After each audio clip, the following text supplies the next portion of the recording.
Thanks so much for watching this video.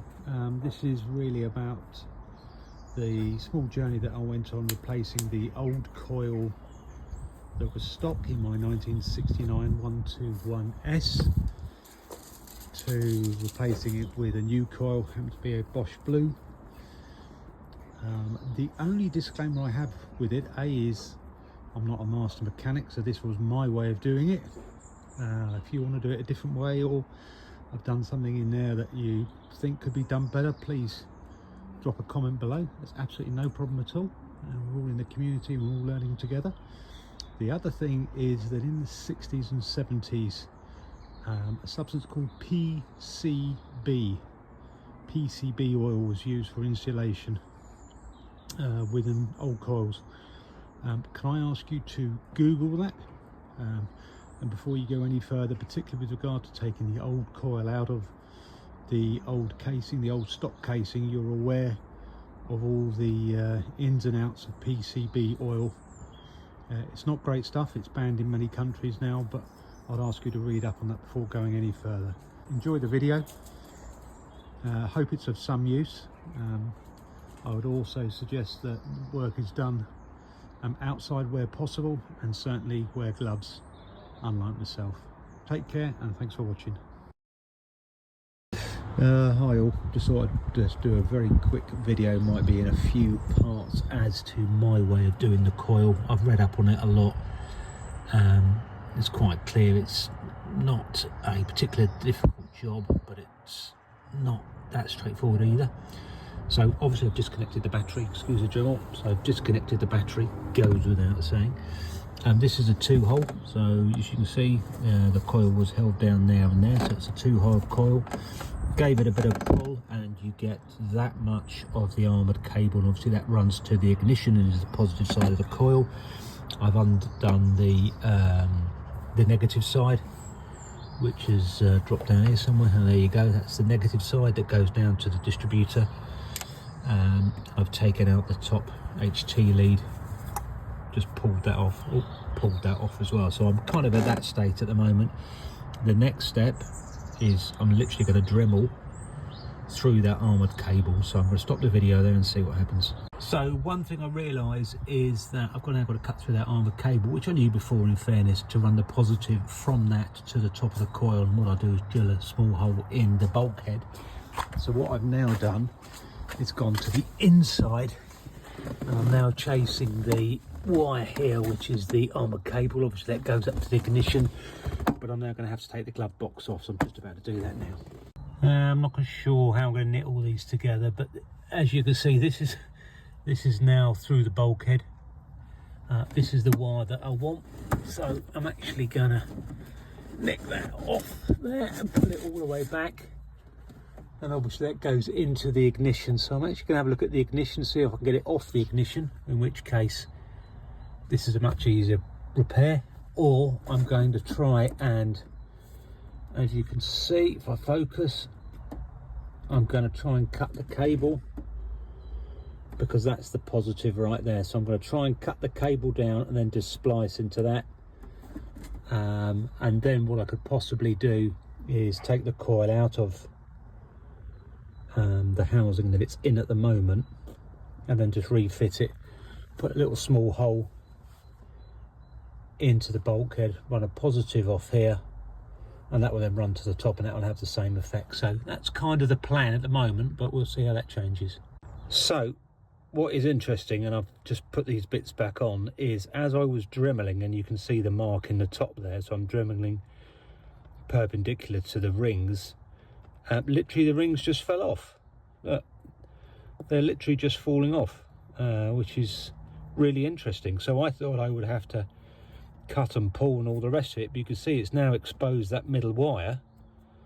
So actually that's going to be, I might take a couple more rings off with the Dremel, and then literally cut a hole in the bulkhead, a small hole, then still use this cable through the hole,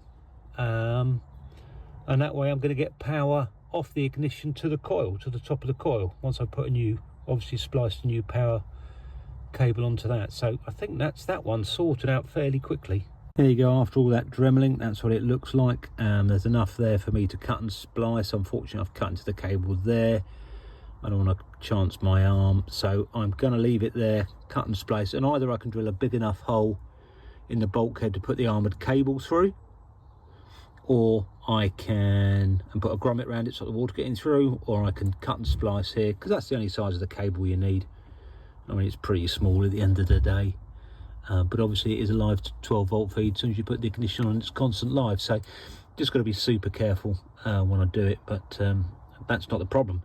Problem is getting the old coil out of the housing, which is the next video. I'm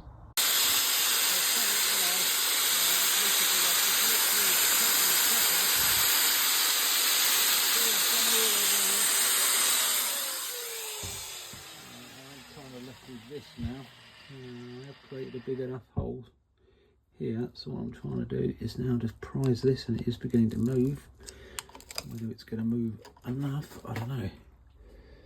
That's yeah, the next idea, you can bear with me into the next video, is to get that off slowly but surely. So there you go. So after a bit of knocking it out, a bit brutal, we are at this stage where it's now all coming out. So the last little bit's now going to be done. There you go. That's me after Taco Tuesday. So there you go, it's come out. And then the only thing we have damaged, which I take full responsibility for, is flange, but we'll knock that out gently on the vise. My apprentice will do, master mechanic. And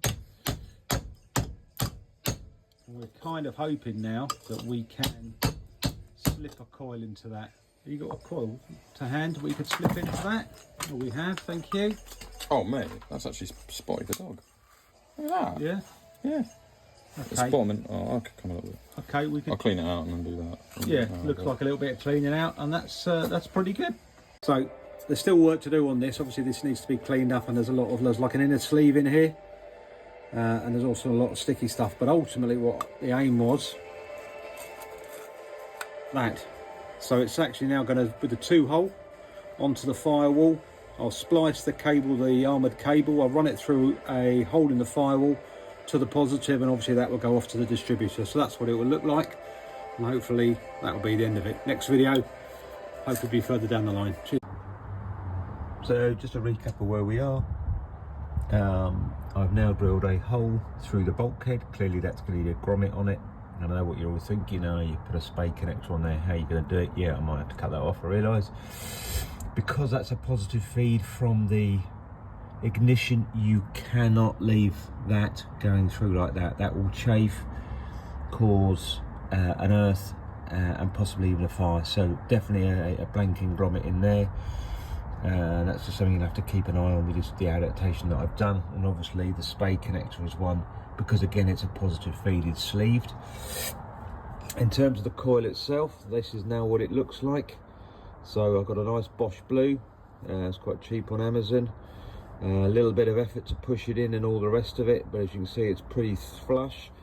I've put the positive on the top, and what that means is that I could just run the cable up. I might have to zip tie it, which is not the end of the world. The other thing is, you might be asking, how's that staying in? You have to get a bit creative. Yeah, you can use silicone and all the rest of it on here.